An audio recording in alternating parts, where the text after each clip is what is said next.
माता श्री सुशीलाबाई जैन ललितपुर वाले, Shrimati Meena Anil Kumar Jain VSR, Shri Vidyasagar roadways Nagpur, पुत्री एवं दामाद श्रीमती सोनिया श्री आदेश कुमार जी, पौत्र रेहान मास्टर युवान जैन सिंगापुर, श्रीमती स्वाति पीयूष जैन, मास्टर दर्श जैन, मास्टर गर्व जैन BSR, श्री विद्यासागर रोडवेज परिवार नागपुर, सौभाग्यवती किरण कमल कुमार जैन दिल्ली, सौभाग्यवती शिमला राजेंद्र कुमार जी घनसौर, सौभाग्यवती Mukta Ajay Jain dream soapy BSR, Shri Vidyasagar roadways Nagpur.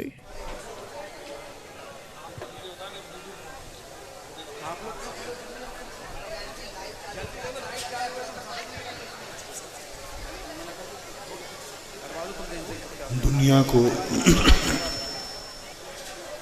अपना बनाने के लिए हमें दुनिया का होना पड़ेगा। दुनिया से कुछ पाने के लिए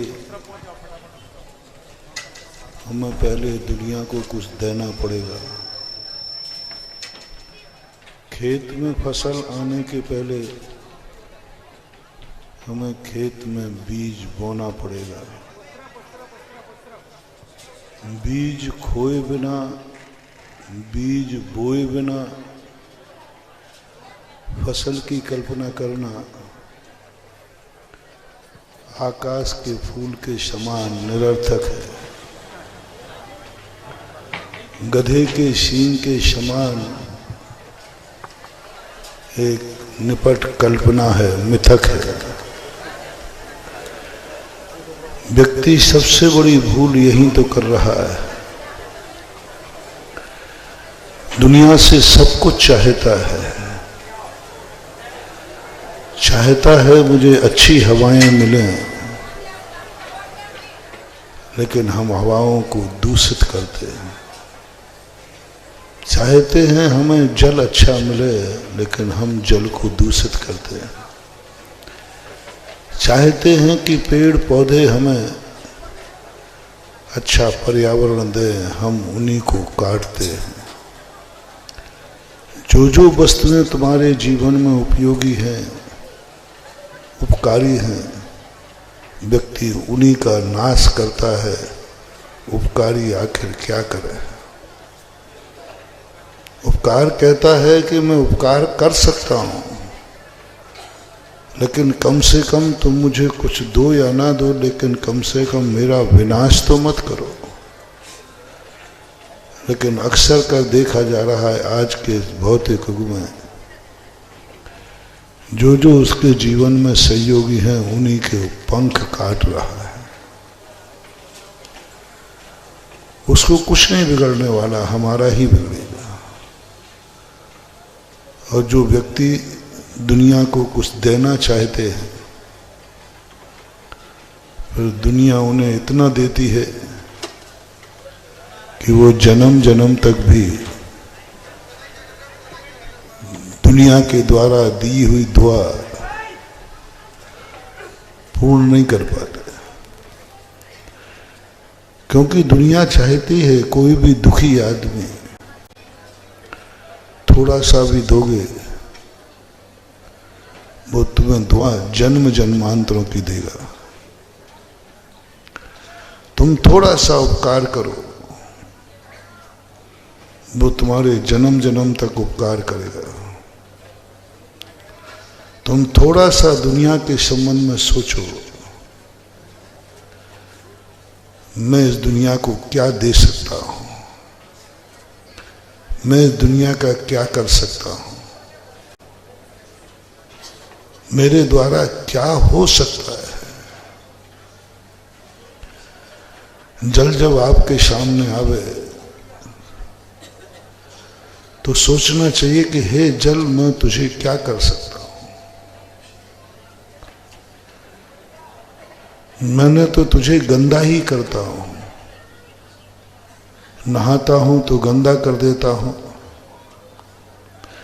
पीता हूं तो मलमूत्र बन जाता है। मैं तो तेरे साथ, तो मेरे साथ इतना उपकार करता, मेरी प्यास बुझाता है, मेरे गंदे बदन को साफ करता है, मेरे गंदे कपड़े साफ करता है। उसके बावजूद भी हम तुझे मात्र गंदापन दे पाते हैं। एक नाले से उठा करके नाली में पटक देते हैं, एक नदी और कुएं से लाकर नाली में पटक देते हैं। नाले में कम से कम स्वच्छ होके तो बह रहा था, लेकिन मेरी संगति में आकर तुझे नाली के हवाले कर दिया। कई पहली बात तो कोई सोचता ही नहीं। सारी दुनिया को गंदा करने में मजा आता है, और जो जितना साफ होगा ना उतना ही गंदा करने का मन होता है। ये सबसे बड़ा वीक पॉइंट है संसारी प्राणी। जो जितना साफ होगा, उज्जवल होगा, होली पर रंग किसके कपड़ों पर डालने का मन होगा? जो काले फटे चिथे कपड़े पहने उस पर एकदम भाई टिनोपाल उस पर डालने का मजा आता है। बस यही होली, इसलिए होली विनाश का प्रतीक है, होली राग का प्रतीक है, होली दहन का प्रतीक है। हर व्यक्ति अच्छे व्यक्ति को उछालना चाह रहा है, हर व्यक्ति वस्तु को गंदा करना चाहता है। आप जब किसी धर्मशालाओं में ठहरते हैं, आपको वो कमरा बहुत स्वच्छ दिया जाता है। जब आप आते हैं तो कितना गंदा करके आते हैं। यदि आपको, जब आप किसी धर्मशाला में गए, वहाँ आपको कपड़ा बिल्कुल क्लीन चिट मिला था। आपके आने के बाद यदि कमरा देखा जाए तो लगता है कोई राक्षस रुका था। इतना गंदा आदमी रुका था कि वो स्वच्छ कमरे को गंदा करके गया। ये परिणाम ही नहीं आता कि ये गंदा मुझे कमरा स्वच्छ मिला था, मैं इस कमरे को स्वच्छ छोड़ के जाऊंगा। घर में ऐसा नहीं करते। घर में तो सब ठीक करते हो, गंदा होता है साफ भी करते हो, लेकिन धर्मशाला स्वच्छ मिलती है, तुम गंदा छोड़ के आते हो, गंदा करके आते हो। स्वच्छ धर्मशालाएं मिलती हैं, लेकिन तुम धर्मशालाओं को बारात में कितना गंदा करके आते हो। ये तुम्हारी जिंदगी का बहुत बड़ा अपशकुन है। गंदे पर गंदगी करने में इतना बुरा नहीं है, कचड़े में कचड़ा डालने में इतना बुरा नहीं है, गंदे स्थान पर गंदगी करने में इतना बुरा नहीं है, लेकिन तुम्हारा तो आनंद है स्वच्छ स्थान पर गंदगी डालना, अच्छे आदमी को पापी बनाना। यही सबसे बड़ी भूल है। रावण ने तो यही तो भूल की थी। उसने उसे गंदा करने का प्रयास किया जो सारे जगत की पवित्र आत्मा थी, विदेही। किसी गंदे स्त्री को, किसी पापी स्त्री को यदि वो रावण उठा के ले जाता तो शायद आज तक उसका पुतला नहीं जलता, क्योंकि गंदे को गंदा करने में कोई बाधा नहीं है संसार की दृष्टि से। लेकिन उसे तो उस सती पवित्र को गंदा करने का भाव किया जो जगत पूज्य है, इसलिए उसके लिए आज दुनिया में सबसे बड़ी निंदा का, अपयश का, दुर्गति का पात्र बनना पड़ा। आज यहाँ मोटिवेशन लें आप, गर्भ कल्याणक का दिन है। तुम्हारी जिंदगी में जब कोई तुम्हारी जिंदगी में कोई अच्छा आदमी दिखे, उस पर कभी बुरी नजर मत डालना, उससे कभी बुरा मत बोलना, उसकी कभी बुराई मत सुनना। पहले देख लेना जिसको मैं आंख उठा के देख रहा हूं, जिस नजर से देख रहा हूं, वो कौन है। तुम्हें पता चले कि ये बहुत पवित्र आत्मा है, अपनी आंख को समझा दो, खबरदार इसके ऊपर तूने बुरी नजर डाली है, क्यों? क्योंकि ये पवित्र आत्मा है, शुद्ध आत्मा, इस पर बुरी नजर नहीं, इससे बुरा नहीं बोलना, इसकी कोई बुराई करे तो सुनना मत, इस व्यक्ति को गंदे हाथों से मत छूना क्योंकि ये पवित्र है। भगवान को छूने के लिए हाथ क्यों धोते हो? दुनिया को छूने को तो नहीं धोते हो, क्योंकि वो पवित्र है। पवित्र आत्मा को गंदे हाथों से नहीं छूना,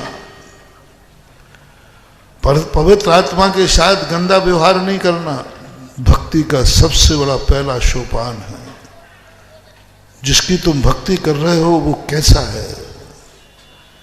यदि अच्छा है तो तुम मंदिर में अच्छा मन बना के जाओ। गुरु का पास गुरु अच्छा है तो गुरु के पास मन भी अच्छा हो, दृष्टि भी अच्छा हो, कर्ण भी अच्छे हो, मुख भी अच्छा हो, हाथ पैर भी अच्छे हो, सब कुछ अच्छा हो, तब अच्छे व्यक्ति के पास जाया जाता है। लेकिन संसार का एक सबसे बड़ी दुर्नीति है कि वो अच्छे व्यक्ति के प्रति बुरा भाव करता है, उसे आनंद उसी में आता है, आनंद उसी में आता है। डाकू पापी साधु को सताने में आनंद मानता है, दुर्जन सज्जन को सताने में आनंद मानता है, और इसी कारण से उसका विनाश होता है। एक 16वीं शताब्दी में पंडित बनारसी दास हुए, उनके घर में एक डाकू ने डाका डाला। जवाहरात आदि की दुकान थी, बहुत जवाहरात थी। उसने लोभ में इतने बांध लिए कि वो उठाते से भी नहीं उठ रहा था।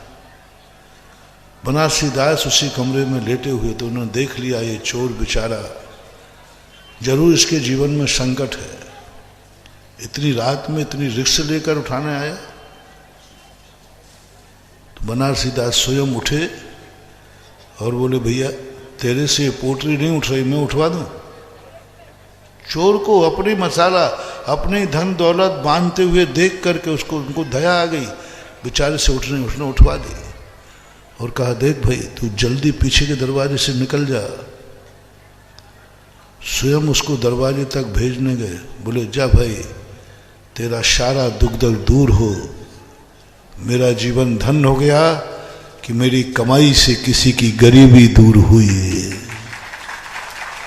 मेरा कमाना दूर हुआ। क्योंकि चोर क्यों आएगा चोरी करने? कोई जरूर उसके जीवन में समस्या है, जरूर वो संकट में है, जरूर उसके जीवन में परेशानी है। अंततः इतनी रिस्क कौन उठाता है? उनको खुशी है, जाओ मेरा धन आज किसी व्यक्ति के संकट मोचक में काम आया, आज एक व्यक्ति की गरीबी दूर हो जाएगी, मेरे पास तो रखा ही था, मेरे पास तो पड़े हुआ था। चलो बहुत खुश हुए। उधर घर जाकर के उसने अपने परिवार को, माँ को बताया, माँ आज ऐसे घर में चोरी की है जहाँ मालिक ने खुद हमें उठवा करके पीछे से निकाला है। माँ कहती, क्या बोलता है? तुमने चोरी वहां की है जहां पर मालिक ने खुद उठा के कहा जा ले जा, कोई बात नहीं, भाग जा। माँ माँ होती है, माना कि बेटा अब भस्म हो जाएगा तू, अब तू बर्बाद हो जाएगा, क्योंकि तुमने उस व्यक्ति के यहां डाका डाला है जो अपनी कमाई स्वयं उठा करके तुम्हें दे रहा है। वो मात्र एक ही हो सकता है इस नगर में, बनारसी दास। बेटा नहीं, कभी सज्जन पुरुष के यहां डाका मत डालना, कभी साधु के यहां डाका मत डालना, जो डाकू का भी उपकार करे उसके यहां डाका मत डालना, भस्म हो जाएगा, बर्बाद हो जाएगा। पवित्र घर में तूने डाका डाला, पवित्र आत्मा के कमाए धन से तूने चोरी की, जो व्यक्ति वैसे ही मांग लेते तो दे देता, उसके यहां तूने डाका डाला। चोर तूने डाका डाला, चोरी करके वैसे ही मांग लेता तो दे देता वो। वो सज्जन ऐसा है, नहीं बेटा इसको वापस करके आओ। माँ उसने खुद दिया है, वो कोई रिपोर्ट नहीं लिखाएगा। उसने कह दिया था चुपचाप निकल जा, मैं कहीं से कुछ से कहने वाला नहीं हूं। बोले इसलिए तो यदि वो रिपोर्ट लिखाता तो चोरी करने में कोई बाधा नहीं। बेटे को बोला बेटा घर में एक कौड़ी भी नहीं रहेगी। पूरा धन लेकर चोर बनारसी दास के पास पहुंचा। बोले सेठ जी मेरे से गलती हो गई, कल मैं ही चोर था। तो क्या कहते हो? बेटा चोर, बेटा तू ले गया था तो लौटाने क्यों आया? और लौटाने आना था तो ले क्यों गया? बोले साहब हम चोर हैं, ऐसी ऐसी परेशानी है, हम लोग जीवन। तो बोले ले क्यों आया, फिर लौटा के क्यों आया? बोले मेरी माँ ने कहा बेटा अपन चोर हैं, इसमें कोई संदेह नहीं है, तो इतने निकृष्ट नहीं है कि धर्मात्मा के यहां भी चोरी करें। हम चोरों के यहां चोरी करते हैं, जो दूसरों को लूटते हैं उनको लूटते हैं, जो दूसरों को लूटते हैं उनको हम चोरी करते हैं। आपके यहां नहीं। मेरी माँ ने कहा कि नहीं, कभी साधु के यहां चोरी मत करना। महानुभाव सबसे बड़ा गुण है। तुम बुरे हो, तुम्हारा मन बुरा है, कभी अच्छे लोगों का बुरा मत सोचना। तुम्हारे मन में बुराई आ सकती है, बुरा सोच सकते हो, लेकिन जिसके संबंध में सोच रहे हो वो व्यक्ति कैसा है। अच्छे व्यक्ति के संबंध में बुरा नहीं सोचना, अच्छे व्यक्ति को बुरी दृष्टि से नहीं देखना। दृष्टि बुरी हो सकती है, तुम संसारी प्राणी हो, तुम्हारी आंखें बुरा देख सकती हैं।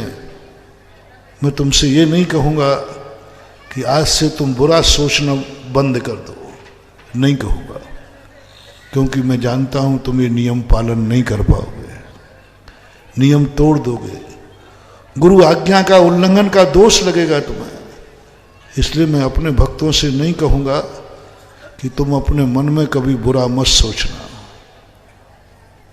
नहीं कहूंगा, नहीं नियम दिलाऊंगा, क्योंकि तुम्हारी कमजोरी मुझे मालूम है।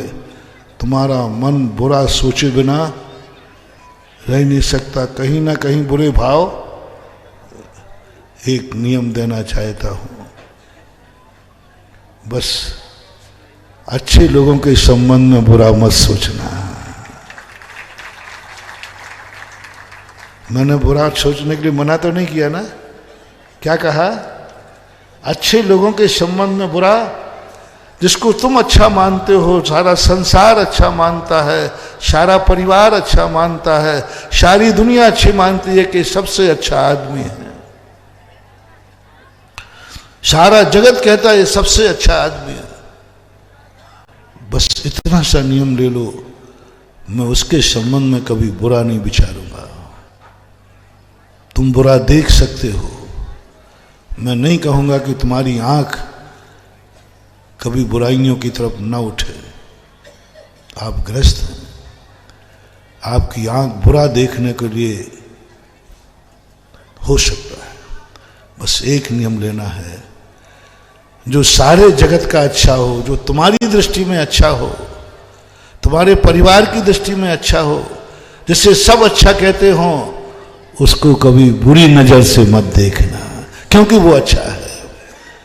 मैं अच्छा नहीं बन सका, कोई बात नहीं। मेरा मन, मेरी आंखें अच्छा बन सकी, कोई बात नहीं। लेकिन इस गंदी आंख से किसी अच्छे व्यक्ति को देखकर गंदा नहीं करूंगा। मैं शुद्ध नहीं हूं, कोई बात नहीं। मेरा मुंह अच्छा नहीं है, मैं बहुत बुरा बोलता हूं, कोई बात नहीं। मैं मालूम है, मैं तुमसे कहूं कभी मुंह से गलत शब्द मत बोलना, मैं नियम नहीं दूंगा, क्योंकि जब तुम्हें क्रोध आता है तो गलत शब्द। बस एक नियम जरूर दूंगा आज, किसी अच्छे आदमी से गलत मत बोलना, जो तुमसे अच्छा हो, जो तुम्हें अच्छा लगे कि ये मेरे से अच्छा है, उससे गलत मत बोलना। गलत आदमी से गलत बोलना मैं समर्थन भी नहीं कर रहा हूं और मना भी नहीं कर रहा, बस अच्छे आदमी से गलत मत बोलना। कभी कोई तुम्हें बुराई सुनाए, तुम्हें बुराइयां सुनने में बड़ा अच्छा लगता है, बहुत अच्छा लगता है, दूसरों की बुराई सुनने में बहुत अच्छा लगता है।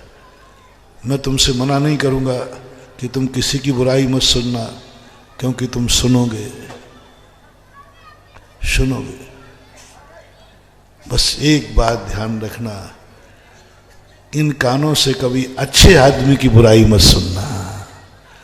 कोई अच्छा आदमी है जो दुनिया की और उसकी कोई बुराई कर रहा है, कान बंद कर लेना, भाई इस व्यक्ति की बुराई मत सुनाना, क्योंकि वो मेरी दृष्टि में अच्छा है और अच्छे की बुराई मैं नहीं सुन सकता। तुम दुनिया को इन गंदे हाथों से छूना, मैं मना नहीं करूंगा, लेकिन कभी अच्छे आदमी को गंदे हाथों से मत छूना। तुम शुद्ध कपड़े नहीं पहन सकते हो, तुम शुद्धि में नहीं धारण कर सकते हो, तो एक ध्यान जरूर रखना, जो शुद्ध हैं उनको छूने का प्रयास मत करना। मैं तो शुद्ध कपड़े नहीं पहने हो, आप लोग एक बहुत बड़ी भूल करते हो, अशुद्ध कपड़े वाले। कायदा से इस पंडाल में सभी को शुद्ध वस्त्र पहन के आना चाहिए, कायदा से, लेकिन तुम नहीं पहनोगे। तो कम से कम इतना ध्यान रखना कि जो शुद्ध वस्त्र पहने हैं उनको हम छुएंगे नहीं, क्योंकि हम शुद्ध ना हो सके तो एक शुद्ध को अशुद्ध नहीं करेंगे। बस हम अच्छे नहीं बन सके तो कोई बात नहीं, एक अच्छे को बुरा नहीं बनाएंगे। तुम गुटखा नहीं छोड़ सकते हो, मत छोड़ना। जो गुटखा नहीं खाते हैं कभी उसे खिलाने का भाव मत करना। तुम रात्रि भोजन नहीं छोड़ सकते हो, कोई बात नहीं, लेकिन जो नहीं खाते हैं उसे खिलाने का भाव मत करना। तुम मंदिर नहीं जाते हो तो मत जाना, लेकिन कोई जा रहा है तो उस पर व्यंग मत करना कि भगत जी जा रहा है। तुम व्रत ले पाओ या ना ले पाओ, लेकिन जिसने व्रत लिया है उसकी उपेक्षा मत करना। तुम साधु बनो या ना बनो, लेकिन कभी साधु की उपेक्षा मत करना। तुम भगवान बनो या ना बनो, लेकिन भगवान को कभी पीठ मत दिखाना, निंदा मत करना, उनकी उपेक्षा नहीं करना। मन बनो भगवान, कोई बात नहीं, लेकिन भगवान की उपेक्षा नहीं करूंगा, भगवान का अनादर नहीं करूंगा, भगवान का अवमानना नहीं करूंगा। युग के आदि में ऋषभदेव के समय बहुत सारे लोग थे जो ऋषभदेव को नहीं मानते थे, लेकिन मारीच ऋषभदेव की बुराई कर रहा था। मानना और नहीं मानना कोई फर्क नहीं पड़ता, लेकिन वो बुराई कर रहा था। एक कोड़ा कोड़ी सागर वश तक भटकना पड़ा। तुम्हें अपने जीवन में सबसे बड़ा एक बात कही कि जो तुमसे अधिक हैं उनकी बुराई नहीं करना, उनको बुरा करने का भाव नहीं करना, उनको एक ही बात हो सके तो जय जिनेंद्र करना। डाकू खड़क सिंह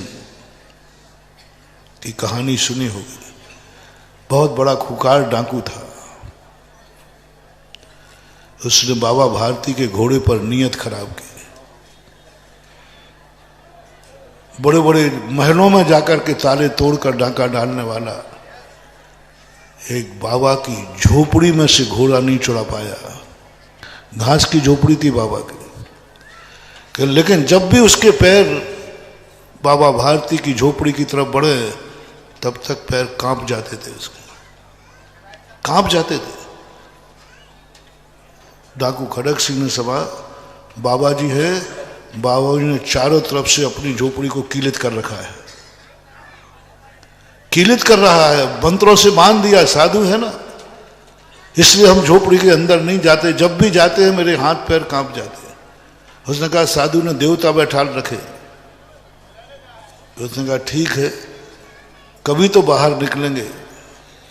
जब बाहर निकल के पर्यटन के लिए जाते हैं बाबा भारती, उस समय साधु की अंतिम कमजोरी होती है करुणा, दया।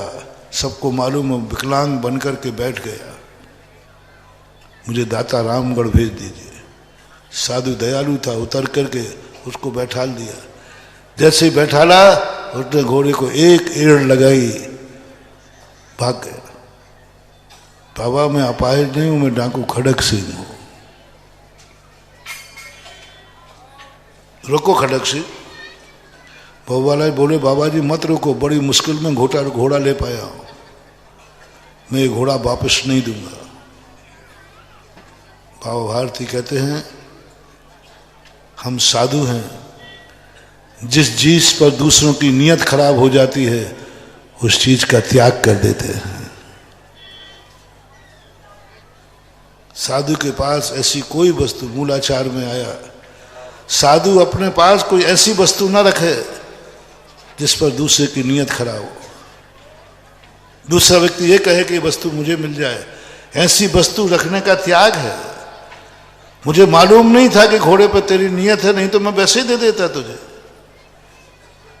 तो सोचे फिर क्यों रोक रहे हो, रुको, एक बात ध्यान रखो डाकू, खड़क सिंह घोड़ा ले जाओ, पर किसी से ये मत कहना कि मैंने अपाहिज बन के घोड़ा चुराया है।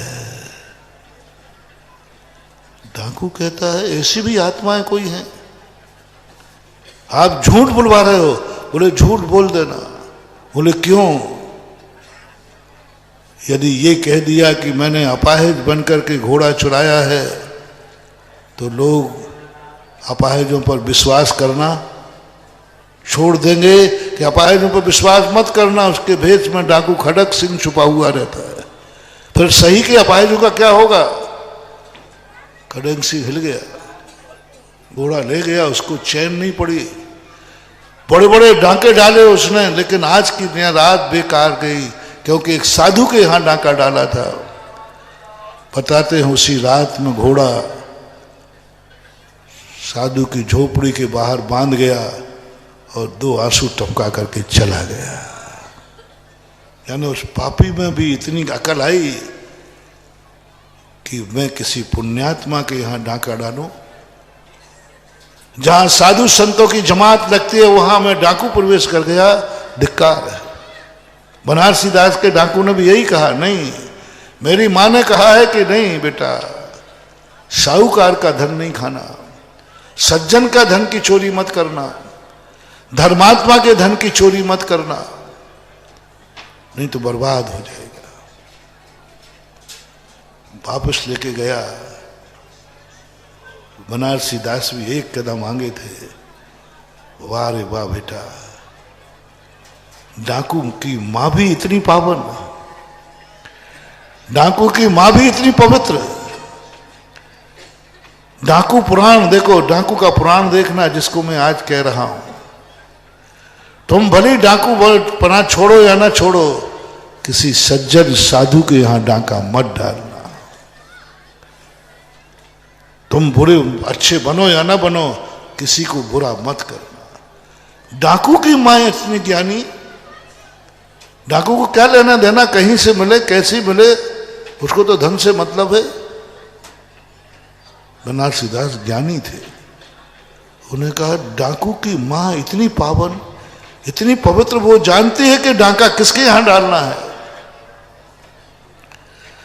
चोरी का धन खाएंगे लेकिन किसके यहां डालना है।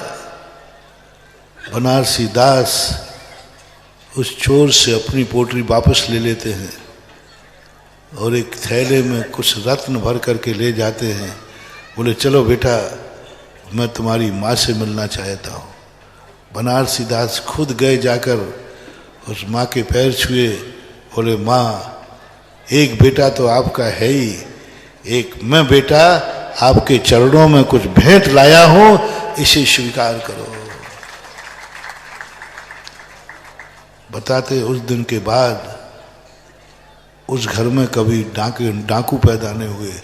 उसी दिन बोले तुम्हें जो समस्या है आज के बाद डाका डालना बंद करो और जितना तुम्हारे लिए ये संभालो।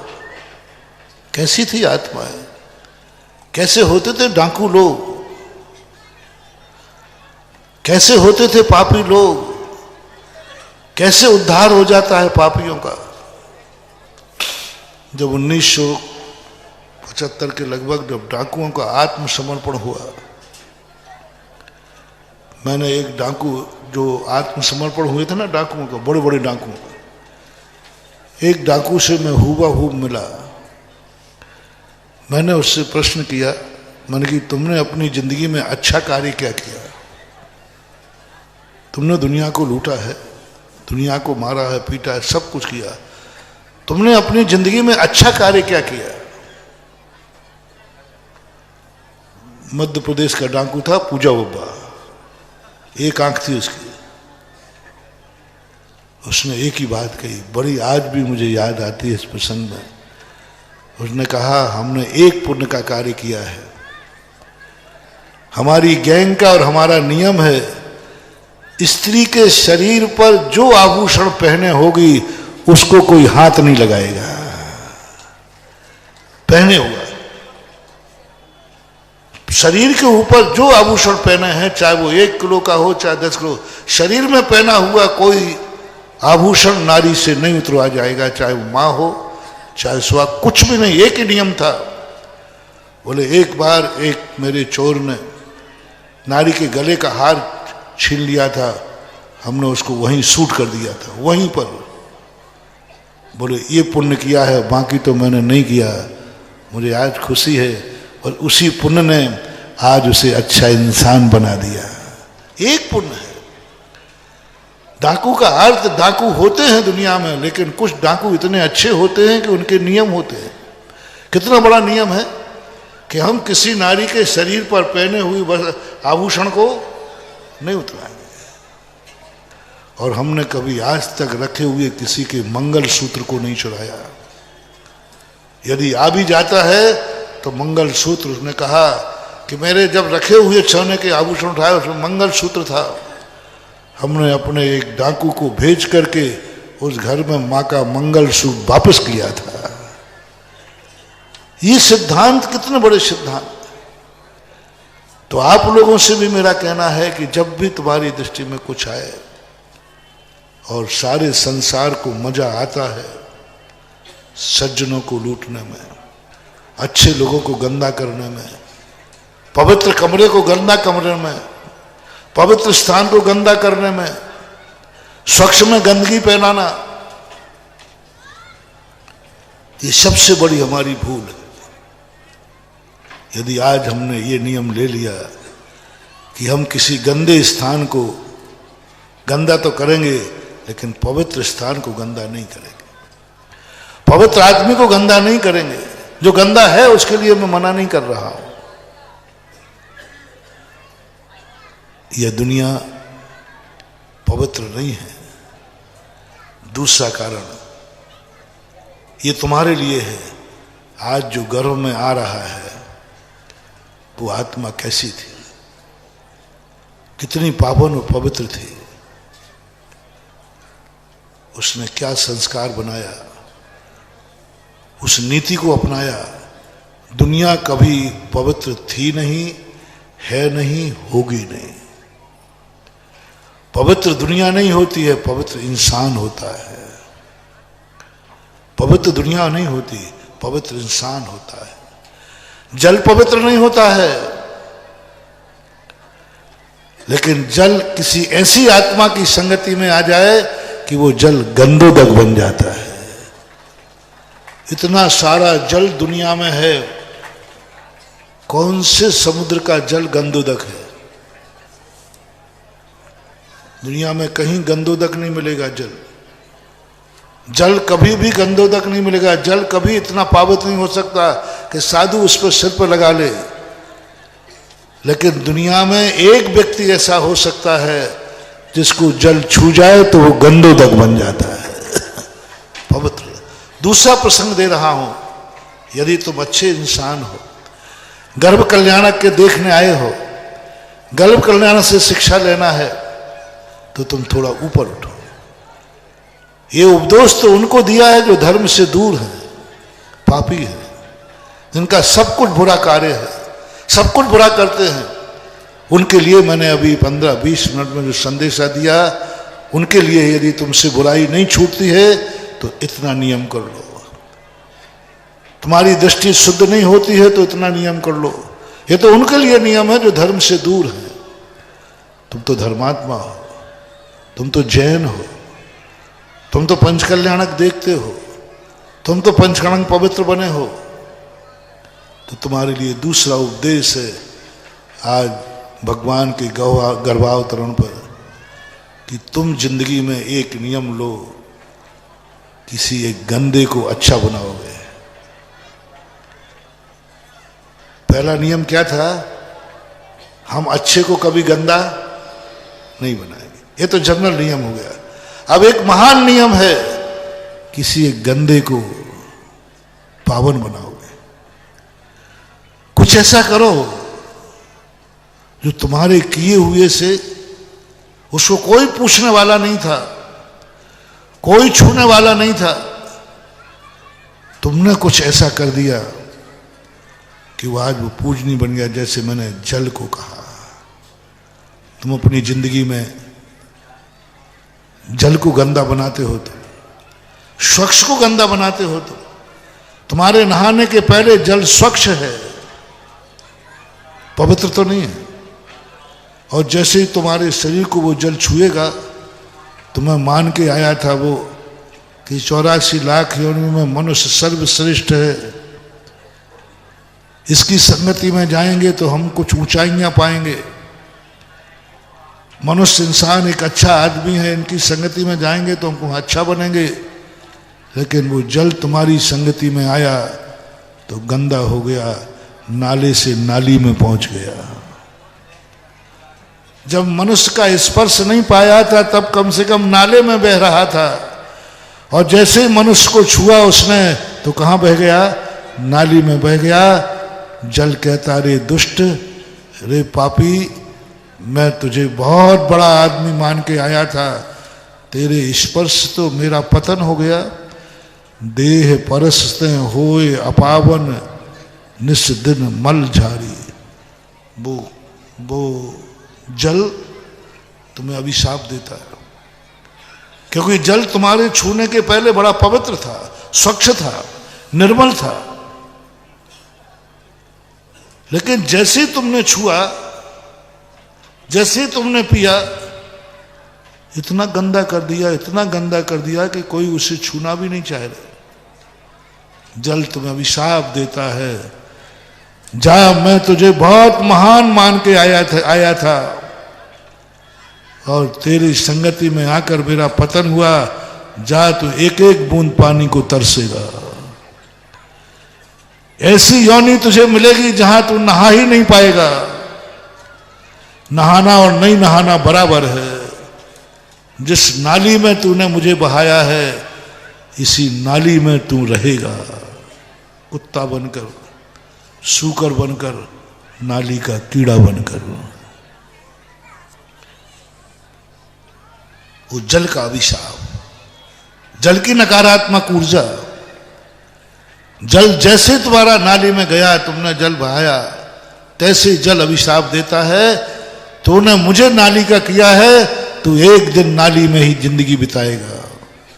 कान खोल के सुन लो नहाने वालों। और एक बूंद जल में 36,450 जीव की हत्या होती है। वो तो अलग हो गया, वो तो धार्मिक मामला हो गया।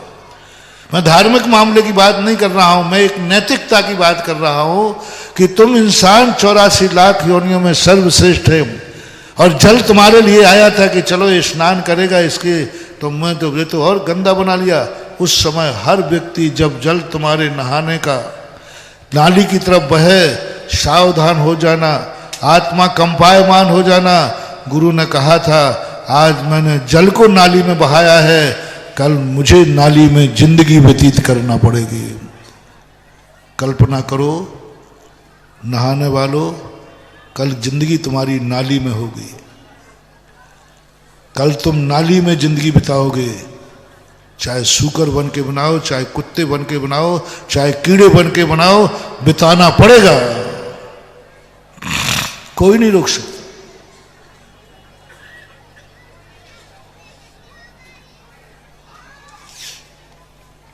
वो एक दुखी आदमी की अभिशाप है। दुखिया हाय गरीब की कभी न निष्फल जाए। वो एक सबसे ज्यादा दुखिया रहता है स्थावर जीव।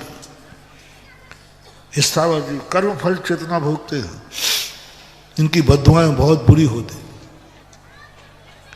इसलिए महावीर ने सबसे ज्यादा हम लोगों को, तुम्हारे द्वारा कोई दुखी आदमी दुखी ना हो जाए, हम ये पीछे लिए रहते उन जीवों को, सबसे ज्यादा हम उन जीवों को बचाते हैं। हम जल में नहीं जाते, क्यों? जल बहुत बड़ी बद्दुआ देता है, क्योंकि वो दुखी है, कर्म का मारा है। कर्म के मारे हुए व्यक्ति को, दुखी को हम दुखी करेंगे, कमजोर को यदि हम दुखी करेंगे वो हमें बद्दुआ देगा। महानुभाव, जब तुमसे कोई कमजोर व्यक्ति आए उस पर कभी दादागिरी मत दिखाना, क्रोध मत दिखाना, वो तुम्हें बर्बाद कर देगा, क्योंकि उसकी अंदर की बद्दुआ बहुत खतरनाक होती। और ये जल सबसे ज्यादा निकृष्ट पर्याय में जा रहा है, निम्नगा है, वो तुम्हें अभिशाप दे करके, कल्पना कर लेना नहाने वालों, इसके दो ही तरीके हैं। पहला तरीका है, आज से आप लोग नहाना बंद करो। मुझे तो जब से ये ज्ञान हुआ कि ये जल यदि नहाऊंगा तो गंदा करूंगा, ये जल अभिशाप देगा, एक दिन मुझे नाली में जिंदगी व्यतीत करना पड़ेगा। मैं तो बहुत स्वाभिमानी हूं, ना इस भाव में नाली में हूं, ना जन्म जन्म तक कभी नाली में जिंदगी व्यतीत होगी। मैं इस पद को पाकर, मैं जैन कुल को पाकर, मैं मनुष्य होकर, मैं आर्य पुत्र होकर, मैं आर्य खंड में जन्म लेकर कल नाली में पड़ूंगा, नाली मेरी जिंदगी होगी? नहीं। स्नान का त्याग, आज से जल को छुएंगे नहीं, आज से जल को छुएंगे नहीं, जल को नाली में बहाएंगे नहीं। अब आप लोग और ले लो बेटा, इधर वाले जाने कह रहा हूं, आज से यदि नाली में जिंदगी व्यतीत नहीं करना है तो आज से सबको नहाने का त्याग करना है।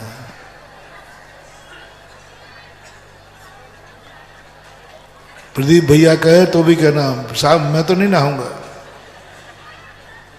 मैं तो नहीं आऊं, क्योंकि मुझे नाली का कीड़ा नहीं बनना।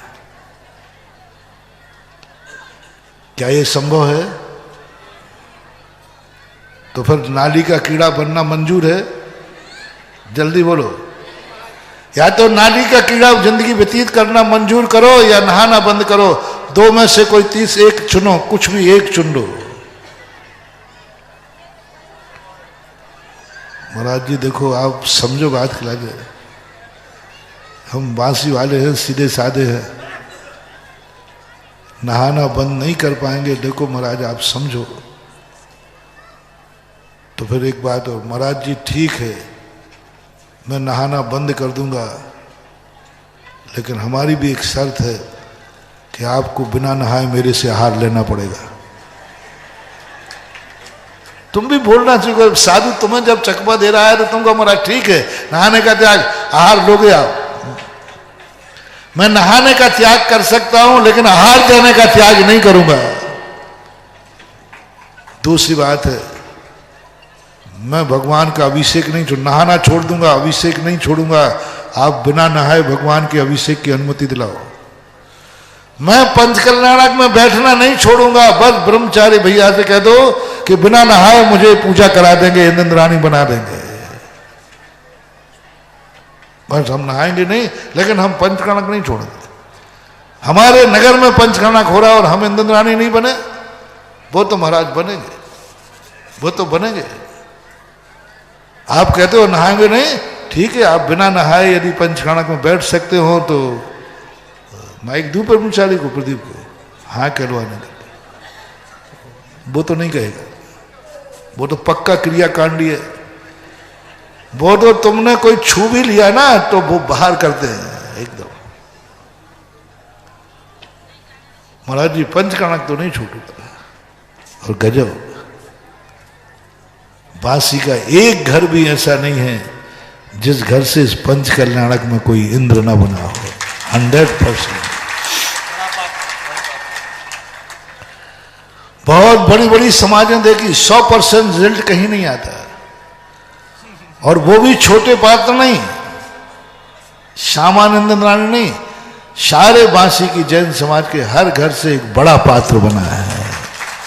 मुख्य इंद्रों में है, मुख्य इंद्रों में। कैसे नहीं प्रतिष्ठा में अतिशय आएगा, जहां 100% लोग प्रतिष्ठा में बैठे हो, मुख्य पात्र, 100% मुख्य पात्र, जिनकी शक्ति नहीं थी। बांसी की चूल्हे की रोटी मैंने खाई है। जितना ये कर रहे हैं, इनकी इतनी औकात नहीं है, इतनी इनकी शक्ति नहीं है, इतनी इनकी समर्थ नहीं है। जितना ये कर रहे हैं, जितना इन्होंने किया है और जितना इन्होंने बोली ली है, इनकी इतनी शक्ति नहीं है। मात्र भक्ति इतनी है कि कुछ भी करने को तैयार। भक्ति है बस। मंदिर में एक झूठ था कि मंदिर बनाना है, बस ऐसा बनाना है कि लोग क्या साधु भी कहें कि मंदिर देखना है तो वासी का मंदिर देखो। मूर्ति बैठेगी तो बांसी की मूर्ति देखो। हजारों मूर्ति देखी, लेकिन बांसी के पारसनाथ की मूर्ति की छवि एक अलग ही है, छवि अलग है। अतिशय तो बात की बात है। जहां के श्रावक अपनी शक्ति से बाहर, अपनी समर्थ से बाहर धर्म को सिर पर उठाने का भाव करेंगे, धर्म में उनको कोई ना कोई सौगात तो देगा। आज एक छोटे से 8 घर की समाज ने ऐसा विशाल मंदिर शक्ति से बाहर बनाया है। इनकी शक्ति नहीं थी, मैं सबसे जानता हूं। शुरू में भी बांसी में आया था, उस समय इनकी औकात नहीं थी, पर इनकी भक्ति इतनी थी। मैंने भी एक बार सर इनसे कहा था, इतना बड़ा संकल्प मत करो, तुम्हारी औकात नहीं है। उन्होंने कहा, सुरेश बाबू है ना, इसने क्या कहा था उस समय मुझे याद है, मेरे में तो शक्ति नहीं है, मेरे भक्तों में तो शक्ति नहीं है, मेरे में तो शक्ति नहीं, मेरे पूरे समाज में शक्ति नहीं है, लेकिन आपके आशीर्वाद में तो शक्ति है। अरे मैंने कहा, इतने तो पांसा उल्टा फेंक दिया। मैं शक्तिहीन हूं, मेरी समाज शक्तिहीन है, लेकिन आप तो शक्तिहीन नहीं है ना, आपका आशीर्वाद तो शक्तिहीन नहीं है। बस मुझे कोई चिंता नहीं है, मुझे आपके आशीर्वाद की शक्ति का ज्ञान है कि आशीर्वाद में इतनी शक्ति है कि हम पत्थर को क्या आशीर्वाद दो तो सोने का भी बना के दिखा देंगे। अब मैं क्या कह दूं? भैया मेरे आशीर्वाद में भी इतनी शक्ति नहीं है। मैं कह सकता हूं, भैया मेरे आशीर्वाद में इतनी शक्ति नहीं है कि थर्माकोल का जो मंदिर नहीं बना सके उनसे पत्थर का बनवा ले। अरे मेरे आशीर्वाद में इतनी ताकत नहीं है। तो दूसरा, और मुझे चुप करने का एक और तरीका है, क्योंकि मैं बहाने बहुत, अरे तुम्हारी क्या शक्ति है, क्या बनाओगे? तो तुम कहना, महाराज जी मेरी शक्ति नहीं है, लेकिन आपके आशीर्वाद में शक्ति नहीं, मेरे में भी नहीं है। अच्छा, अब एक तीसरा पासा फेंकवा रहा हूं, फिर मैं कुछ बोल नहीं पाऊंगा। मेरे में शक्ति नहीं है, आप में शक्ति नहीं है, आपके ऊपर जिसका आशीर्वाद है, क्या उसमें भी शक्ति नहीं है? अब बोलो, मैं क्या बोलूं? यहां तक तो मैं बोल दूंगा कि भाई मेरे आशीर्वाद में शक्ति। अब जिसका मेरे ऊपर आशीर्वाद है, अब मैं बोलूं उसमें भी शक्ति नहीं है, मेरी क्या मजाल? जिसका मेरे ऊपर आशीर्वाद है उसकी शक्ति तो अनंत है, अचिंत है, उसको तो मैं मन से, वचन से, काया से कभी ये कह ही नहीं सकता कि उसमें शक्ति नहीं है। फिर मैं क्या कहूंगा? जिसका मेरे ऊपर आशीर्वाद है उसमें तो शक्ति है, बस उसमें शक्ति है तो आप में शक्ति है, और आप में शक्ति है तो हम में शक्ति है, बस जुड़े तो एक ही कड़ी से है ना, कहीं ना कहीं से तो कोई एक ऐसा असीम स्रोत है जिसकी शक्ति अनंत है, जिसकी शक्ति। प्रभु मैं तो शक्तिहीन हूं, लेकिन आप तो शक्तिहीन नहीं है, आप तो शक्तिहीन नहीं है और मैं आपका भगत हूं। आपका आशीर्वाद शक्तिहीन नहीं हो सकता, इससे बड़ी श्रद्धा और क्या होगी। आज हर बात अपनी शक्ति से ऊपर जाकर के इस पंचकलना को कर रहा है। और ऐसे पंचकलना में मैं नहीं बैठूं महाराज, पंचकलना बैठने की छूट दिला दो, नहाने का त्याग। बोलो भैया ये 4 छूटें मिल जाएं तो फिर तो नहाने का त्याग कर दोगे। बिना नहाए आहार दान, बिना नहाए अभिषेक, बिना नहाए इंद्र बनना, और क्या क्या करने बिना नहाए भगवान विराजमान करना, ये सब बिना नहाए कर सकते हैं। तो मुझे लगता है कुछ 2-4 लोग कह देंगे फिर महाराज त्याग देंगे और क्या करेंगे। कुछ ऐसे होंगे महाराज जी देखो ये सब नहीं, फिर मैं तो प्रतिदिन नहाता हूं फ्रेश होने के लिए। अब एक तरीका है, ये छूट तो नहीं मिलेगी, बिना नहाए आहार लूंगा नहीं, बिना नहाए अभिषेक करने नहीं दूंगा, और बिना नहाए ब्रह्मचारी पंडाल में आने नहीं देगा। और आओगे भी तो इधर नहीं, ये हरिजन कौम बैठी इधर है, ये शुद्ध कौम बैठे, शुद्ध कौम, वो बैठने नहीं देंगे। वो कहेंगे बस। अब एक तरीका है, जिनवाणी मां कहती है कि तू कितना भी इनको दबाना मैं इनको निकाल लूंगी। एक तरीका है, जल को गंदा करना तुम नहीं छोड़ सकते हो, श्रावक हो, और जल अभिशाप दिए नहीं छोड़ सकता, वो दुखी है। ये दोनों का, तुम स्नान किए बिना नहीं छोड़ोगे, तुम गंदा किए बिना नहीं रहोगे, और जल तुम्हें अभिशाप दिए बिना नहीं रहेगा। ये दोनों पत्थर की लकीरें हैं, कोई नहीं टाल सकता। एक तरीका जिनवाणी मां ने निकाला कि तुम इतने पावन बन जाओ, तुम इतने पावन बन जाओ। परमेश्वरी भगवान मौका मिला है, आपके दोनों हाथ ऊपर होने चाहिए। इनको जो जल छुए वो गंदोदक हो जाए। तुम्हारे शरीर पर जो जल डले वो गंदोदक हो जाए। क्या इतनी पावनता तुम ला सकते हो? गृहस्थ हो, बोलो कोई गृहस्थ है दुनिया में जिसके शरीर पर जल डले वो गंदोदक हो जाए? और आज ये भी संभव नहीं है। इसके लिए मुझे साधु बनना पड़ेगा, महाराज बनना पड़ेगा, वो तुम नहीं कर पाओगे। अब एक लास्ट तरीका है, बिल्कुल लास्ट तरीका है। यदि तुम इतने पावन नहीं बन पाए फिर भी तुम स्नान करोगे तो एक 50 ग्राम जल को लेकर के उस मूर्ति पर ढाल देना जिस पर ढलने के बाद वो गंदोदक बन जाए। लास्ट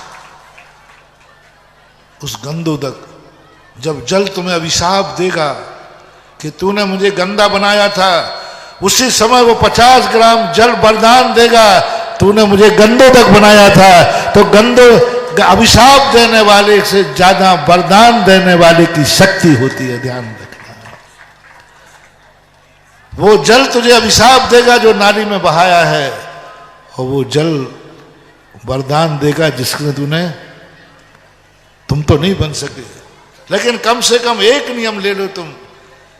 दूसरा, जो गर्भ कल्याणक की मूर्ति देख रहा है, जो भगवान का जो किया भगवान ने, मैं किसी गंदे को, मैं किसी अपावन को पावन बनाऊंगा, और इतना पावन बनाऊंगा, इतना पावन बनाऊंगा, ये जल तुझे एक दिन मुराज के सिर पर बैठाल दूंगा। कौन भूलेगा इस वरदान को? परसों हमने मिट्टी का दिया था, एक कुमार ने उसका कलश बना दिया, कितना पुण्य। जल कहता है क्या सेठ जी आपने, मैं नीचे की तरफ बहने वाला निम्नगा, मैं स्थावर नाम कर, मुझे कोई छूटान पसंद नहीं करता, और तूने मुझे उन भगवान के ऊपर ढाल दिया कि महाराज ने मुझे सिर पर धारण कर लिया। महाराज कह रहे सिरोधारे। बोलो बंधु, आचार्य परमेष्टि, उपाध्याय परमेष्टि और मुनि अपने सिर पे धारण कर लें, वो कितना पावन है। बस यदि तुम ये नहीं कर सको तो आज से नियम ले लेना, मैं नहाना नहीं छोड़ सकूंगा, लेकिन प्रतिदिन हे जल तुझे गंदोदक बनाए बिना मैं पानी पीऊंगा नहीं। जब ही पीऊंगा जब मैं तेरे गंदोदक बना लूंगा। वरदान लेने के बाद, अभिशाप मिला है तो वरदान भी लूंगा।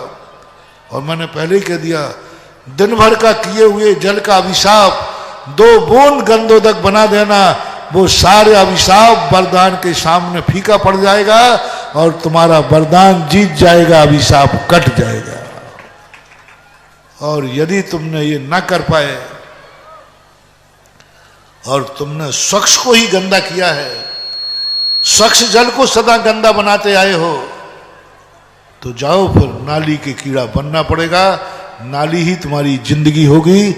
आज ये मोटिवेशन अपनी जिंदगी में रख लेना, अपनी जिंदगी में रख लेना। तुम ना बना सको, जैसे महिलाएं हैं वो नहीं बना सकती हैं, वे अपने पुरुषों से 50 ग्राम गंदोदक जरूर बनवाएं।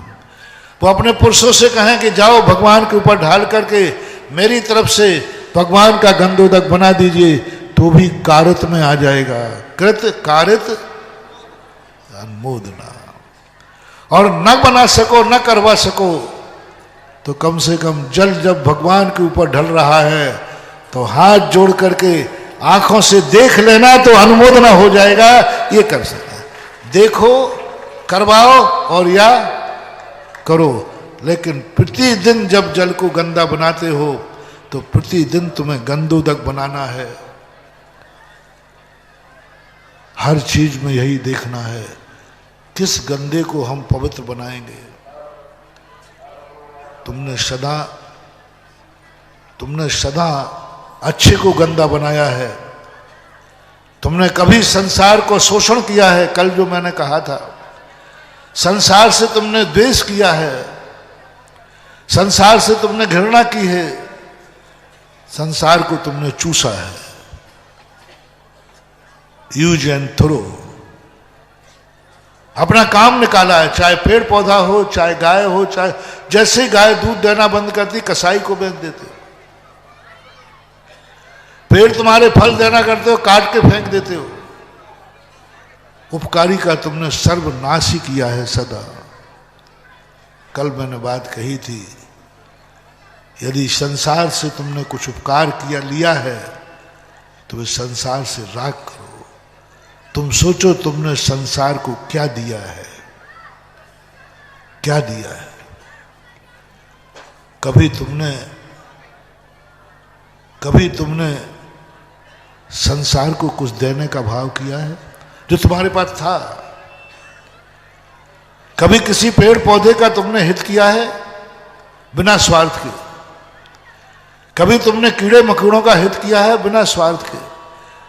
जब भी तुमने भावना भाई मैं सुखी रहूं, मेरा परिवार सुखी रहे, कभी ये भावना भाई कि संसार सुखी रहे?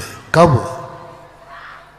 जब तुम्हें सुख मिलने का चांस था, जब ये ऋषभदेव भगवान के समोषण में बैठे थे, किमिक्षिक वरदान मिल रहा था, मांग लो क्या मांगना।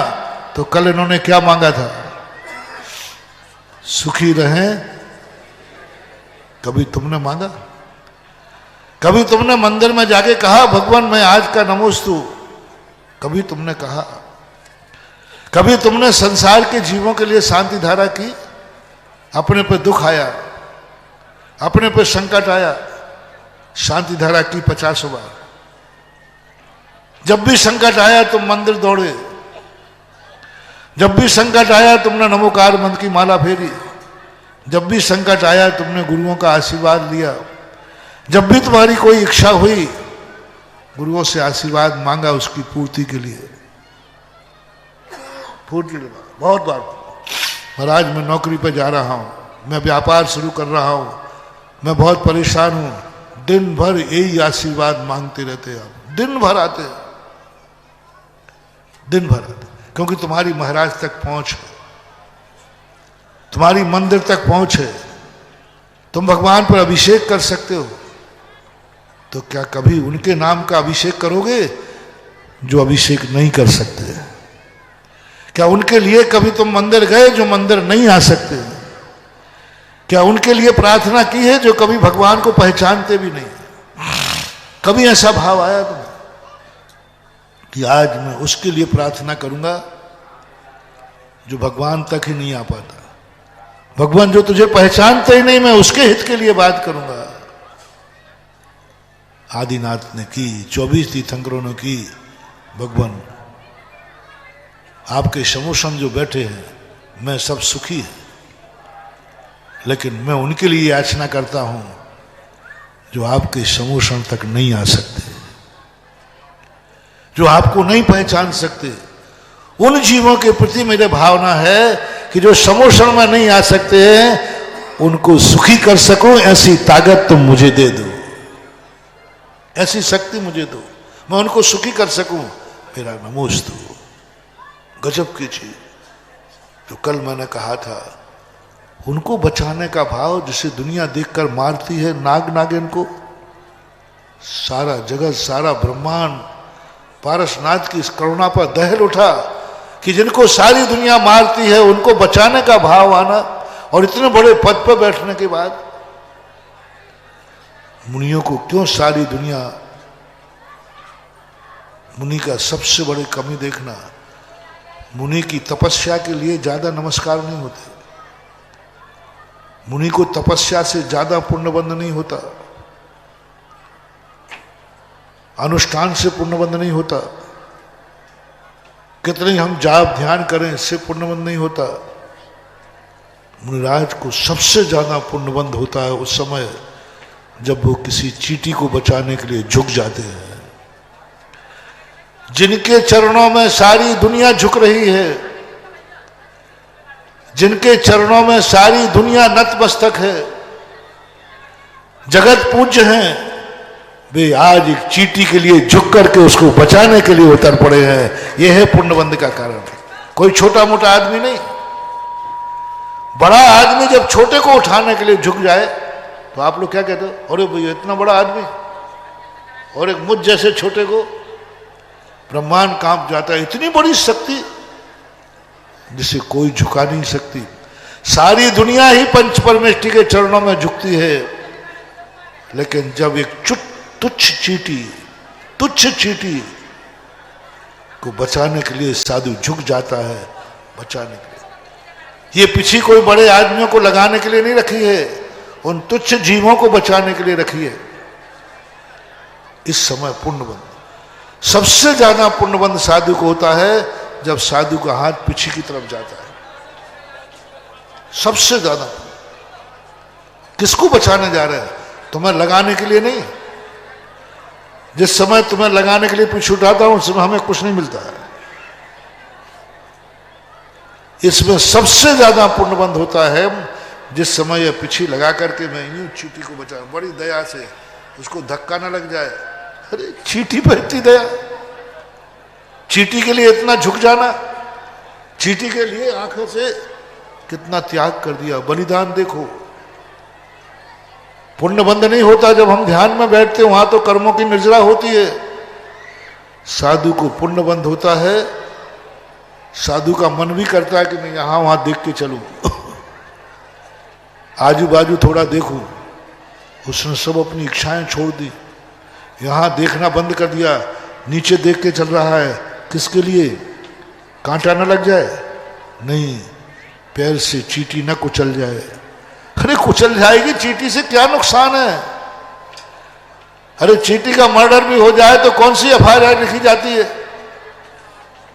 उस चींटी को जिसको मारने में किसी को दया नहीं आती। तुम्हारे पैर से, तुम्हारी गाड़ियों से चींटियां कुचल जाएं, तुम्हें कोई फर्क नहीं पड़ता। बोले चींटी मर, महाराज क्या आप बात करते हो, कोई मनुष्य मर गया क्या? वो चींटी को बचाने के लिए साधु 1 टक किलोमीटरों से चलते हैं, तो भी उनकी आंख इधर उधर नहीं होती कहीं कोई चींटी ना आ जाए। जो व्यक्ति जितने छोटे व्यक्तियों के लिए झुकेगा, वह व्यक्ति संसार में उतना ऊंचा ही उठेगा। बड़ों के सामने तो दुनिया झुक जाती है, भगवान के सामने झुकने में इतना बड़ा पुण्यबंध नहीं है, गुरुओं के सामने झुकने में इतना बड़ा नहीं है। बड़ों के सामने तो दुनिया झुकती है, डर से, भय से, लोभ से। कितने कारण हैं?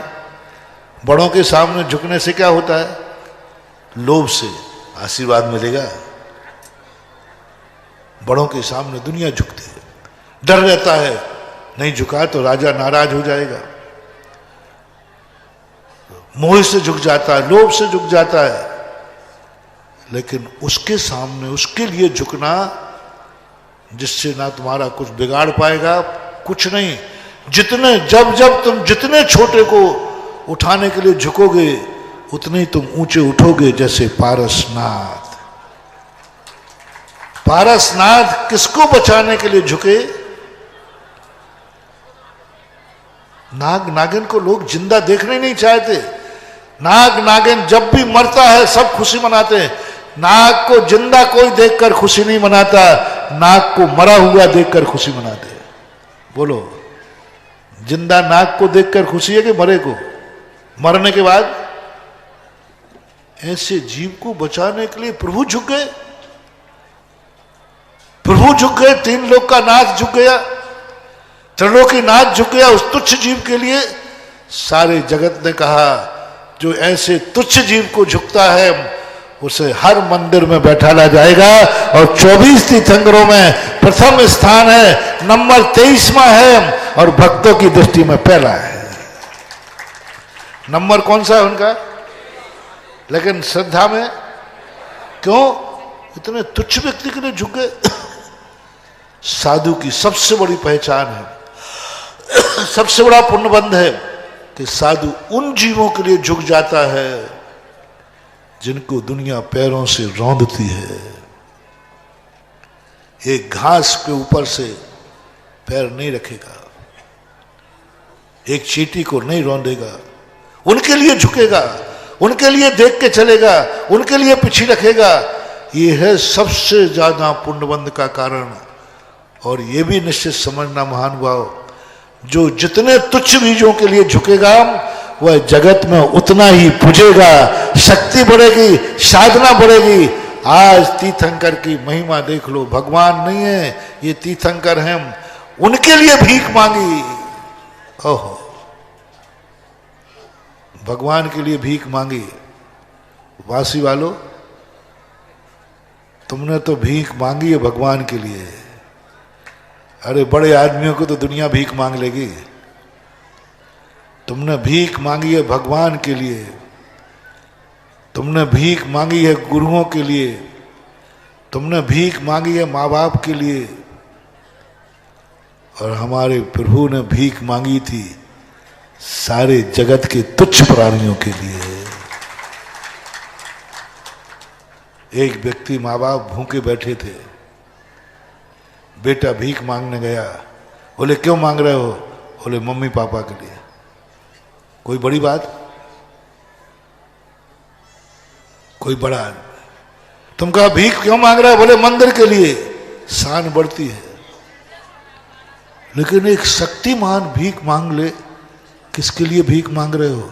भिखारी के लिए, चींटी के लिए, जगत के लिए। त्रिलोकीनाथ ने भीख मांगी, तुमने तो मंदिर की भीख मांगी थी, मंदिर के लिए भीख मांगी थी। जो आते थे उन्हीं से कहते थे साहब, मुझे मालूम है पैटर्न उनका कहने का, यात्री यहाँ आते साहब, यही रोना रहता था, हम लोग गरीब आदमी हैं, 8 घर के ही हैं। ये इनका पैटर्न था। इनका पैटर्न क्या था? अभी भी यही चलता है। सब इतना बड़ा भैया, हम तो 8 घर के ही हैं। और इनकी इस करुणा पर अच्छे अच्छे लोगों को दया आती है।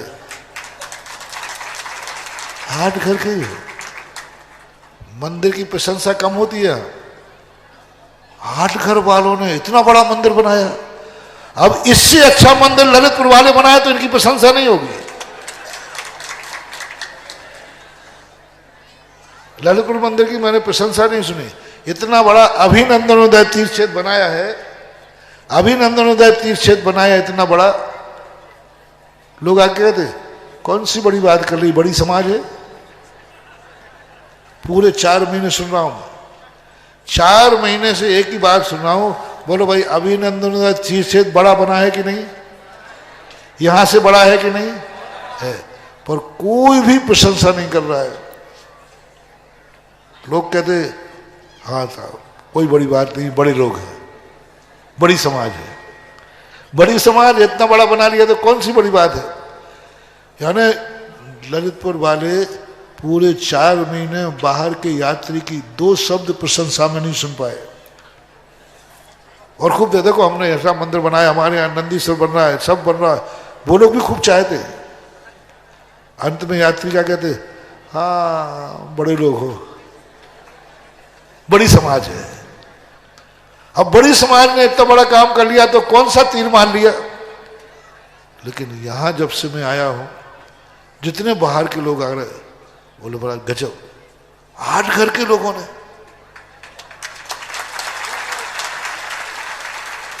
8 घर के लोगों ने। सवाल मंदिर का नहीं है, सवाल 8 घर के लोगों ने, और ये मंदिर बना दिया 8 घर के लोग। अब यहां इससे बड़ा पंचकर्णक होगा ललितपुर का, इससे बड़ा होगा, बहुत बड़ा होगा। शायद इतना बड़ा को हुआ नहीं हो पूरे में, इतना बड़ा होगा, इतना बड़ा होगा। अभी मैं बड़ा बोल ही नहीं रहा कितना बड़ा होगा। लेकिन जब कहें इतना बड़ा परिचय वो पंडाल बना था, इससे कम से कम कितने गुना करने का पता नहीं। ये इंद्राणी इतने बैठे ना, वहां इतने बैठेंगे कि लोग गिन ही नहीं पाएंगे। यहां 100 बैठे, वहां 5000 बैठेंगे।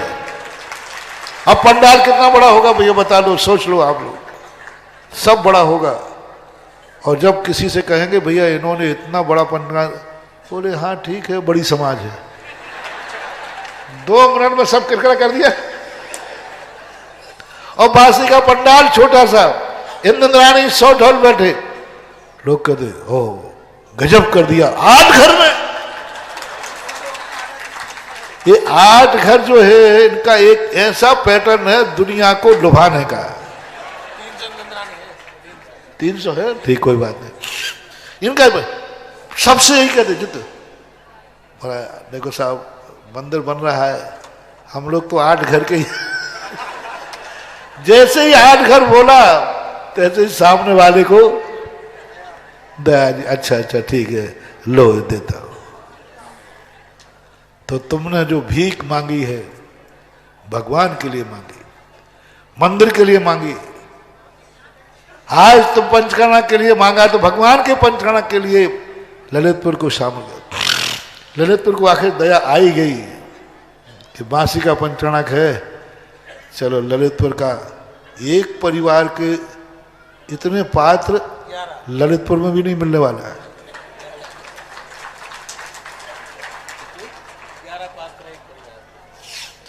एक परिवार के 11 पात्र। मैंने आज तक कहीं स्वधर्म और माता पिता एक परिवार के बनते नहीं देखा। और क्या समझना, महायज्ञ नायक, महायज्ञ नायक तो बराबर दूसरा होता है, दूसरी जाति का होता है, दूसरे कुटुंब का होता है। नहीं, महायज्ञ नायक एक परिवार, विधि नायक भी, हाँ स्वधर्मेंद्र भी, माता पिता भी, मोहन माबा, हाँ वो तो परिवार, वो भले अलग अलग हो जाए लेकिन दुनिया तो मोहन माबा ही जानती है, चाहे कोई बने चाहे बने। कितनी बड़ी बात, एक परिवार से ललितपुर में ये सौभाग्य नहीं मिल रहा है। एक परिवार के 11 पात्र हों, ललितपुर के पंचकर्णक को ये सौभाग्य नहीं है। ललितपुर वालों एक परिवार के 11 पात्र, और वो सौभाग्य किसको है? क्योंकि बेचारे 8 घर के हैं, है ना। लेकिन सुनो रे महानुभाव, हम उन प्रभु की बात कर रहे हैं जिन्होंने हाथ फैलाया तो भगवान के लिए नहीं, मंदिर के लिए नहीं, धर्म के लिए नहीं, अपने पेट के लिए नहीं, अपनी जिंदगी के लिए नहीं, सारे जगत को सुखी करने की ये भीख मांगी। सारा जगत सुखी हो जाए, एक इंद्र भी, पेड़ पौधे भी, सब सुखी हों, सुखी रहें सब जीव जगत के, कोई कभी न घबरावे, बैर पाप अभिमान छोड़ जग, नित्य नए मंगल गावे। इतनी करुणा जगत के लिए मांग बैठे, जगत के लिए भिखारी बने तो जगत के लिए बने, स्वयं की कोई खबर ही नहीं ली। ऐसा ही महानुभाव आज आपको अपनी जिंदगी का एक मोटिवेशन करना है। अपनी जिंदगी में जब भी तुम्हें कोई चीज, यदि तुमने कमाया है,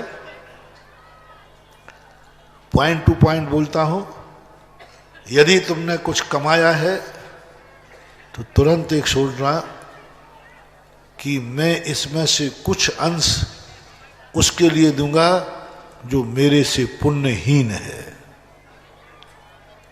जो कमा के नहीं जानता है, इसकी किस्मत पुण्यहीन को देंगे। तुम्हारी आंख मिली है, अपनों को और अपनों के साथ तो तुम कमाई दोगे, अपने को लोगे, अपनों को दोगे, एक पुण्यहीन को। आंख मिली है, तुम अपने लिए देखोगे, 24 घंटे में एक बार इस आंख का उपयोग उनके लिए करना जिनके पास आंख नहीं है, उनके लिए करना। कानों का उपयोग एक बार उनकी आवाज सुनना जिनकी कोई नहीं सुन रहा है, जिनकी कोई नहीं सुनता उसकी तुम्हें सुनना है, वही पारसनाथ। जिनको कोई नहीं बचाता उसे पारसनाथ ने बचाया है। इसी प्रकार जिनकी कोई नहीं सुनता उनकी मैं सुनूंगा, जिनकी कोई चिंता नहीं करता उनकी तुम करना। 3 नमस्कार करना मंदिर में जाके। पारसनाथ ने तो एक ही नमस्कार किया था, अपने लिए किया ही नहीं, भगवान के लिए भूल गए, बस जगत के कल्याण के लिए नमस्कार है। हमने यहाँ मंदिर में 3 नमस्कार किया करो। पहला नमस्कार अपने लिए, भगवान के लिए, आप भगवान हैं। पहला नमस्कार दूसरा अपने लिए, और तीसरा नमस्कार भगवान उनके लिए जो आपके मंदिर तक नहीं आ पा रहे हैं, उनका मैं नमोस्तु लेकर आया हूं। दूत बन जाओ उनके, पुण्यहीनों के दूत। राजाओं के दूत तो दुनिया बनता है, तुम बन जाओ उनके दूत, क्योंकि तुम्हारी पहुंच भगवान के मंदिर तक है। भगवान मैं उनका दूत बन के आया हूं जो तेरे चरणों तक नहीं आ सकते, उनकी इतनी औकात नहीं है, वे पुण्यहीन हैं, वे तुझे नहीं पहचानते हैं, वे तेरे दरवाजे तक नहीं आते हैं, मैं उनका दूत बन के आया हूं। तीसरा नमस्कार उन जीवों का लेके आया हूं। कभी किया करो एक शांति धारा। अपने लिए तो बहुत कर ली, आज से अंधारा उनके लिए कर रहा हूं जो अभिषेक करने लायक नहीं है, जो अभिषेक नहीं कर सकते हैं, वो गंधोदक नहीं ले सकते हैं। प्रभु मैं उनकी शांति धारा करने के लिए आज बोली ले रहा हूं, उनके लिए जो आपके पास आ ही नहीं सकते। यदि ये संस्कार हमारे जीवन में आ गया, एक पावन को अपावन को पावन बनाना है। दुनिया इसलिए पावन नहीं है कि दुनिया है, दुनिया को पावन बनाने वाला कोई है। आपका समय हो गया, अपन कल ध्यान में आएगा, फिर चर्चा करेंगे 30 नंबर की। अपने जिंदगी में यदि तुम किसी को पावन नहीं बना सकते हो तो अपावन मत बनाना। यदि तुम पावन नहीं बन सकते हो तो किसी पवित्र को अपवित्र मत करना। यदि तुम मंदिर नहीं बना सकते हो तो कभी मंदिर को घर बनाने की चेष्टा मत करना। यदि तुम अपने जीवन को शुद्ध नहीं कर सकते हो तो शुद्ध व्यक्ति को अशुद्ध करने का प्रयास मत करना। और यदि कर सकते हो तो तुम्हारे आने से जो तुम्हारी जिंदगी में जाए वो तुम्हारे पास आते ही पावन बन जाए। तुम नहीं बना सको तो आज मैंने एक गंधोदक का उदाहरण दिया कि जिंदगी में ये करना है, ऐसा हर चीज पर करना है। और यह स्थिति यदि हो गई तो इसी का नाम भगवान है। और इस भगवत्ता के कारण से ही आज इनका पंच कल्याणक मनाया जा रहा है। जो उनके लिए जी गए, जिनका कोई पूछने वाला नहीं था, उनके लिए अपना जीवन समर्पित कर दिया, भीख मांगने खड़े हो गए, वे बनते हैं तीर्थंकर। वे बनते हैं तीर्थंकर, वे बनते हैं करुणावान, वे बनते हैं जीवन के महान दयालु। सारी दुनिया उनको मंदिर बनाती है क्योंकि इन्होंने राग किया। तो किनसे किया? तुम लोग भी राग करते हो, किससे करते हो? जिससे तुम्हारा स्वार्थ हो, जो तुम्हारी इच्छाओं की पूर्ति करे, जो तुम्हारे काम आवे, उससे तुम्हें राग होता है। उससे तुम्हें राग होता है क्योंकि वो तुम्हारे काम का व्यक्ति है ना। लेकिन भगवान ने उनसे राग किया जो उनके किसी काम नहीं आना। कोई उनके स्वार्थ नहीं, उनसे कुछ भी मिलने वाला नहीं। ऐसे जीवों पर जो राग करता, राग तो हम भी करते हैं। कल मैंने कहा था ना, देश नहीं, यदि संसार में जीना है, संसार में इज्जत चाहिए है, संसार में सुख चाहिए है, तो राग करना सीखो। और राग किनसे? जिनसे तुम्हारा कोई स्वार्थ ना हो, कोई उपलब्धि होने की भावना ना हो, उनके प्रति तुम्हारा राग भाव हो। चींटी से हमें कुछ भी मिलने वाला नहीं, कुछ भी मिलने वाला नहीं, फिर भी साधु चींटी से इतना रागान्वित है कि उसके लिए झुकने को तैयार हो गया, सब कुछ छोड़ने को तैयार हो गया। तो उनसे भी राग करो जिनसे तुम्हारा कोई स्वार्थ नहीं है। समय आपका हो गया। महावीर भगवान की। अभी कोई भी नहीं उठेगा, सब बैठे रहना 5 मिनट शांति से।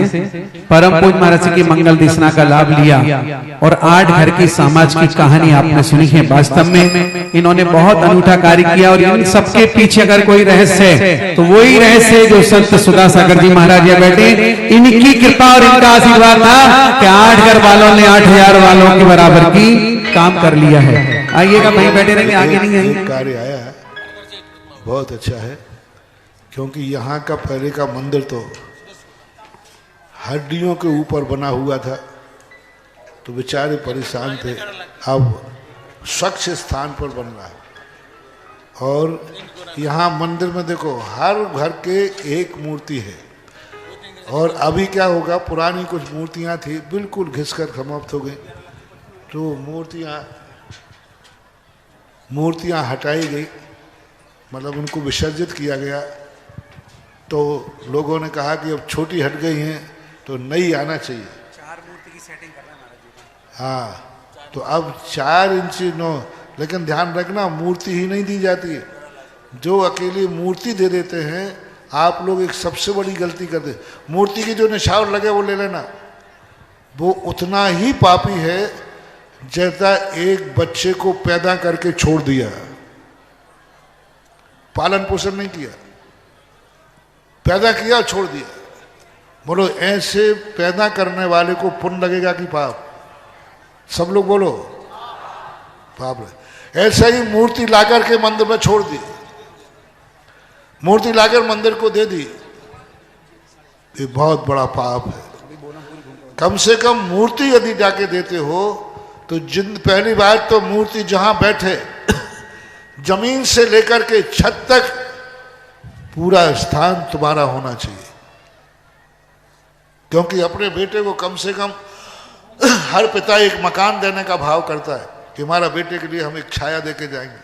तुमने भगवान को दूसरे की वेदी पर लाके रख दिया, तुमने भगवान को दूसरे के मंदिर में जाके बैठा दिया, तुमने भगवान को दूसरे की छत के नीचे बैठा दिया, तो तुम्हें पुण्यबंध तो होगा, लेकिन जिंदगी भर किराए के मकान में रहोगे। टेट फॉर टेट जैसा करोगे। यहां तुम्हारा कुछ भी नहीं, अकेले मूर्ति का पैसा दिया तुमने, मूर्ति विराजमान की और कुछ नहीं किया। वेदी दूसरे की, मकान दूसरे का, छत दूसरे की, तो आपको पुण्य तो बंधेगा लेकिन किराए का मकान मिलेगा। इसलिए मैं सदा कहता हूं कि मूर्ति विराजमान करने वाले को इतना दान देना चाहिए कि जितनी जगह पर मूर्ति बैठे वहां नीचे से लेकर ऊपर तक उसका खुद का हो, तो तुम्हें सदा खुद का मकान मिलेगा, किराए का मकान मिले। भगवान को दिया, और कम से कम कोई कितना भी हो, बेटे को इतना तो देता ही है जिससे उसकी रोजी रोटी चल जाए। भगवान बैठाने के भले भले तुम पूजा ना कर पाओ, भले तुम कहीं बैठे हो, लेकिन विराजमान करने के बाद इतना तो वहां ध्रुव फंड में देना चाहिए कि सारी जिंदगी भर उसके सामने एक पूजा होती रहे। इतना ध्रुव फंड देना चाहिए, तब कहीं जाकर मूर्ति विराजमान करने का पुण्य लगता है। लोग आज मंदिरों में मूर्तियां ला के विराजमान कर देते, बाद में उनका बुरा होता है, खोटे होते हैं। और मेरे अनुसार मूर्ति बैठा लो, 7 पीढ़ियों तक फलोगे फूलोगे। जय हो। हाँ, बच्चे को जन्म भी दो, बच्चे का पालन भी करो और उसको पैर पर भी खड़ा करो। ये तुम करते हो, बच्चे को जन्म देते हो, पालन करते हो कि नहीं? फिर उसको पैर पर भी पढ़ाते हो, लिखाते हो, दुकान व्यापार खोलते हो, तो एक अच्छे बाप माने जाते हो। फिर कोई दूसरे भाव में कोई तुम्हारा बेटा बनना पसंद करेगा और तुमने लेकर के छोड़ दिया, तो सारे संसार के जीव कहेंगे हमें तो किसी भिखारी के पैदा कर दो, उसके यहाँ पैदा मत करना, क्योंकि वो पैदा करके। ऐसी मूर्तियों को कभी भी हो पूरी व्यवस्था के साथ बैठना चाहिए, तब मूर्तियों का होता है। और ये ध्यान, मूर्तियां अब हम देख लें, आज गर्भ कल्याणक में मूर्ति चल जाएंगी, वो कर लेंगे महाराज जी। हाँ, आप लोगों को कल कर लेंगे। जिन जिन ने मूर्ति और मंदिर बैठाना है वे त्याग करेंगे। आज के बाद मेरी मूर्ति पर कोई स्वामित्व नहीं है, मैं कोई मलकियत नहीं रखूंगा, मैं मूर्ति का त्याग करता हूं, क्योंकि अब वो भगवान बन रहे हैं। वो भगवान, मूर्ति मेरी नहीं है, मैं भगवान का हूं। जय हो। ये कल करा लेंगे जी। और ये सब यार दोपहर शाम को कभी भी देख, शाम को देख लेंगे। तो ये कार्य, कभी भी मंदिर की मूर्ति बन के अपनी मलकियत नहीं रखना, मेरा मंदिर मेरी मूर्ति, ये कभी नहीं करना, क्योंकि आज वो रात में नाभि राय के बेटे बन चुके हैं। वो तुम्हारे कैसे हो गए? वो तो साक्षात बेटे बन गए हैं, वो तो उनका कल जन्म होने वाला है, आज गर्भ में है वो, तुम्हारे कैसे हो जाते हैं? ऐसा अपन को त्याग करना चाहिए, विधिवत कार्य करना चाहिए। अब पुरानी मूर्ति हटने के बाद कुछ मूर्तियों की कमी आई, 4 और मूर्तियां हैं। और ध्यान रखना, कोई भी बोली हो वही लेना जो देने की हिम्मत है। विराजमान करने के बाद पहले देना जरूरी होता है, ऐसा नहीं। जितने लोग उधारी में पंचकर्मा कर रहे हैं ना, ये इनका कुछ काम नहीं लग रहा है। जैसे कोई व्यक्ति एक खेत पे गया, बोले मैं 1 क्विंटल गेहूं बोऊंगा, और आ गया, और 6 महीने बाद पहुंचा, अरे खेत तूने तो कुछ हरी किया ही नहीं। बोले क्यों? मैंने बोल के तो गया था। तो खेत क्या कहेगा? बोला था लेकिन बोया नहीं था। इसलिए बोलियां के लिए जो लेते हैं, इनको देने के लिए जितने जल्दी हो सके, जितने जल्दी। मैंने तो सबसे कहा कि सबसे पहले 2 रुपया तुम्हारे हाथ में आए, सबसे पहले किसका कर्जा? किसी सेठ का कर्जा लेके खा के मर जाना, लेकिन मंदिर का कर्जा लेके मत मरना। सेठ का कर्जा लेके मरोगे तो उसके यहाँ घोड़ा बन के चुका दोगे, नौकर बन के चुका दोगे। मंदिर का कर्जा लेके मरोगे, जन्म जन्म तक नहीं चुका पाओगे।